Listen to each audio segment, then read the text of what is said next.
wa ala alihi wa sahbihi wa la hawla illa billah ma ba'd. Kita baca dua ayat dari surat Al-Baqarah,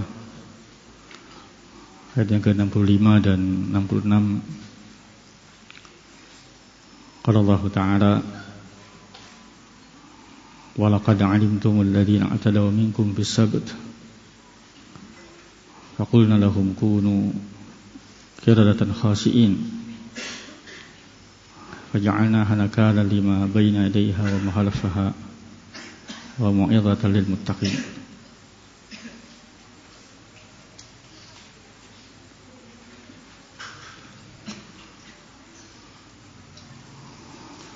Walaqad alimtum, lam di sini lam mautiyatul qasam, sehingga takdirnya wallahi laqad alimtum. Sehingga dalam kalimat ini ada 3 taukid. Taukid pertama dengan lam, taukid kedua dengan qasam, taukid ketiga dengan qad. Sehingga sungguh kalian telah tahu alladzina a'tadaw minkum, orang-orang yang telah melampaui batas dari kalian, wahai Bani Israel, bisabat, melampaui batas, melanggar hukum hari Sabtu, yaitu hukum di mana mereka dilarang untuk bekerja atau mengambil ikan dari Sabtu, agar tafarruq, fokus ibadah di hari tersebut, fokus ibadah di hari tersebut.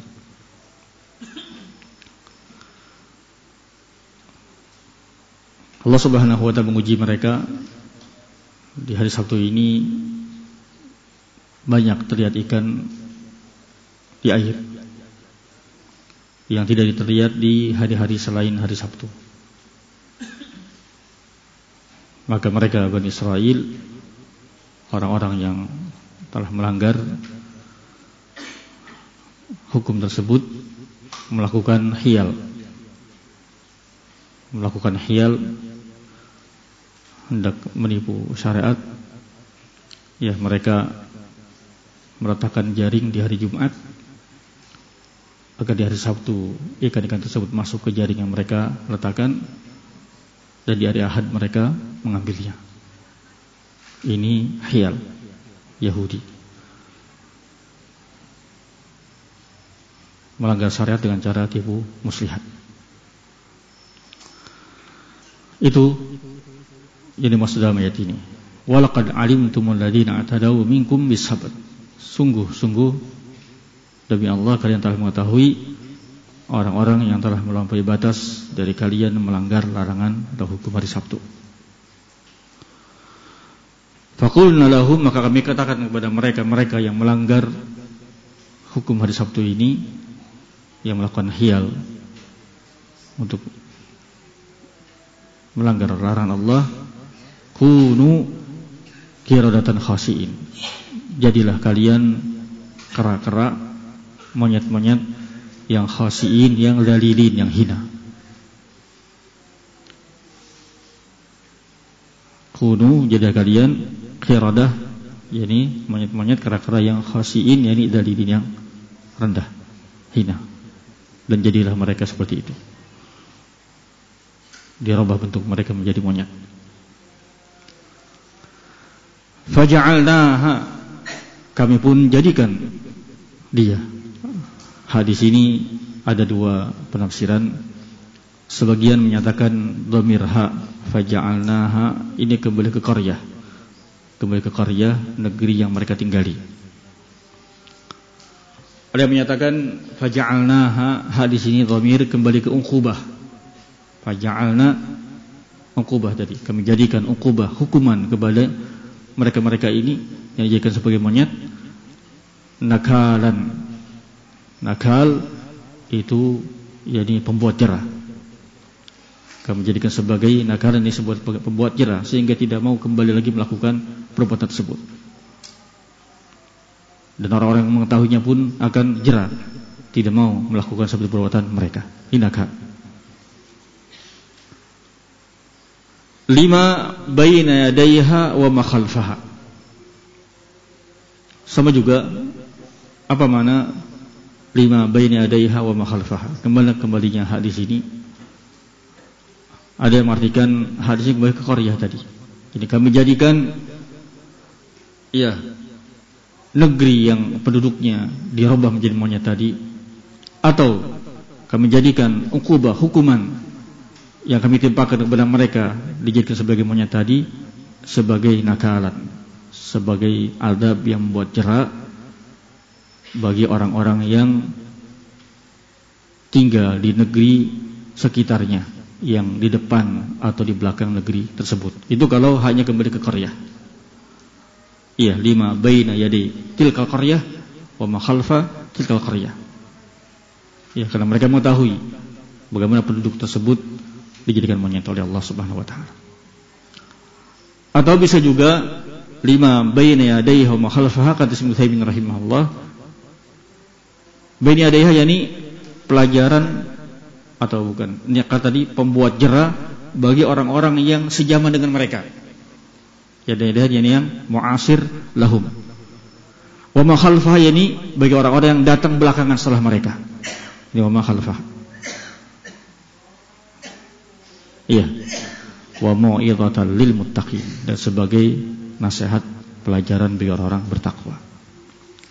Adanya orang-orang yang dijadikan monyet karena sebab melanggar larangan Allah Subhanahu wa taala di hari Sabtu.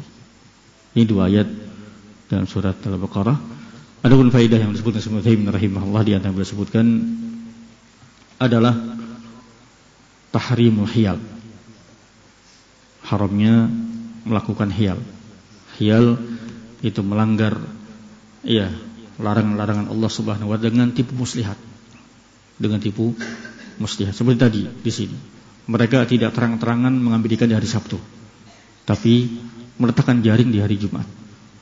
Yang intinya sama, agar bisa mendapatkan ikan banyak yang terjaring di hari Sabtu. Ini hiyal. Di antaranya hiyal Yahudi adalah ketika diharamkan atas mereka lemak bangkai. Mereka kemudian mencairkannya, menjualnya, dan memakan harta hasil penjualannya. Ini hiyal. Itu adalah perbuatan Yahudi. Ibnu Qayyim rahimahullahu taala dalam Ighasatul Lahfan, dan sebagian sudah kita bacakan di majlis Barat Maghrib, menjelaskan tentang mafasid hiyal, kerusakan ada pada hiyal. Yang berikutnya di antara yang disebutkan juga adalah hikmah Allah Subhanahu wa taala. Allah Subhanahu wa taala menghukum seseorang sesuai dengan perbuatannya, dengan satu istilah yang disebut oleh para ulama kita, yaitu al-jaza min jinsil amal. Apa yang mereka lakukan? Meletakkan jaring di hari Jumat, surahnya surah mubah, terlihat gambarnya sebagai satu yang mubah, tetapi hakikatnya surahnya muharramah, karena yang mereka inginkan adalah mengambil ikan di hari Sabtu. Ini menampakkan sesuatu yang boleh, padahal sebetulnya tidak boleh. Sehingga Allah jadikan rupa mereka seperti rupa monyet. Kata Ibnu Utsaimin rahimahullah, wa suratul qird syabihatu bil adami, karena rupanya monyet mirip, ada kemiripan dengan adami. Walakinnahu laysa bi adami, tapi monyet itu bukan manusia. Al-jaza'u min jinsil amal. Kemudian di antara faedah ayat ini kata Allah rahimahullahu taala, bayan qudratillah, menunjukkan menjelaskan bagaimana kekuasaan Allah Subhanahu wa taala. Allah Maha Kuasa menjadikan manusia langsung menjadi monyet. Kunu qiradatan khasi'in, dan jadilah mereka menjadi monyet-monyet kera-kera karena melanggar perintah Allah Subhanahu wa taala. Kemudian di antara yang disebutkan oleh beliau rahimahullahu taala bahwa uqubat, hukuman-hukuman, siksa, azab itu adalah tankilun lighairil amil, sebagai pembuat jera orang-orang yang selain yang melakukannya. Siksa, ukubah bagi yang berbuat, dan sebagai pembuat jera agar mereka-mereka yang belum berbuat takut agar tidak terkena azab seperti yang menimpa mereka-mereka telah melakukannya. Ini faja'alnaha nakalan lima bainahum wa mahlafah. Yang berikutnya, ukubah itu sebagai mau'izah, sebagai pelajaran bagi orang bertakwa. Iya. Sehingga kata para ulama kita, as-sa'id man ta'adha bi ghairi. Orang yang bahagia itulah seorang yang bisa mengambil pelajaran dari apa yang menimpa diri orang lain. Dan Allah Subhanahu wa taala disini menyebutkan bahwasanya yang bisa mendapatkan pelajaran, mengambil pelajaran dari apa yang menimpa mereka itu hanyalah orang-orang bertakwa. Sehingga antara faedah takwa adalah ini, seorang yang bertakwa bisa mengambil pelajaran dari uqubah yang menimpa orang-orang yang berbuat maksiat kepada Allah Subhanahu wa taala. Wallahu a'lam bishawab.